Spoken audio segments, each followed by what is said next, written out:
السلام علیکم، کیا حال ہے دوستوں؟ امید کرتا ہوں سب خیریت سے ہوں گے۔ تو آج کی یہ میری ویڈیو استغفار کی فضیلت کے بارے میں ہے۔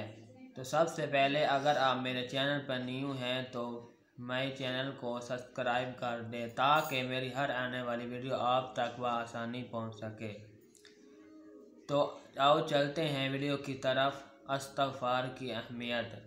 ایک شخص نے امام حسن بصری رحمۃ اللہ علیہ کے سامنے قحط سالی کی شکایت کی تو انہوں نے فرمایا، اللہ تعالیٰ سے اپنے گناہوں کی معافی مانگو۔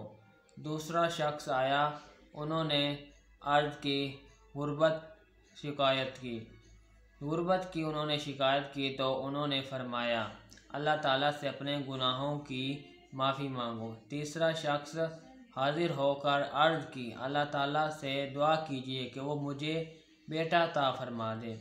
آپ نے اس کو جواب میں تلقین کی، اللہ تعالیٰ سے اپنے گناہوں کی معافی مانگو۔ تو چوتھے شخص نے ان کے سامنے اپنے باغ کی خشک سالی کا شکوہ کیا تو انہوں نے فرمایا، اللہ تعالیٰ سے اپنے گناہوں کی معافی مانگو۔ تو ابن مسیح کہتے ہیں، ہم نے کہا کہ آپ کے پاس 4 اشخاص الگ الگ شکایات کرنے آئے اور آپ نے ان کو ایک ہی بات کا حکم کیوں دیا؟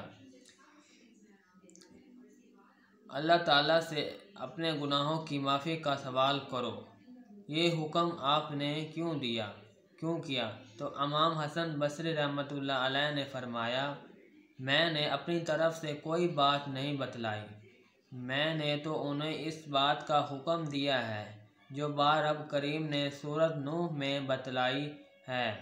اللہ تعالیٰ فرماتے ہیں، استغفروا ربکم انہ کان غفارا یرسل السماء علیکم مدرارا ویمددکم باموال وبنین ویجعل لکم انہارا۔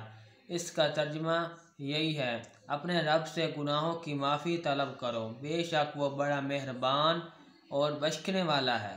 آسمان سے تم پر موسلادھار بارشیں برسائے گا اور تمہارے مال اور اولاد میں اضافہ کرے گا اور تمہارے لیے باغ اور نہریں بنائے گا۔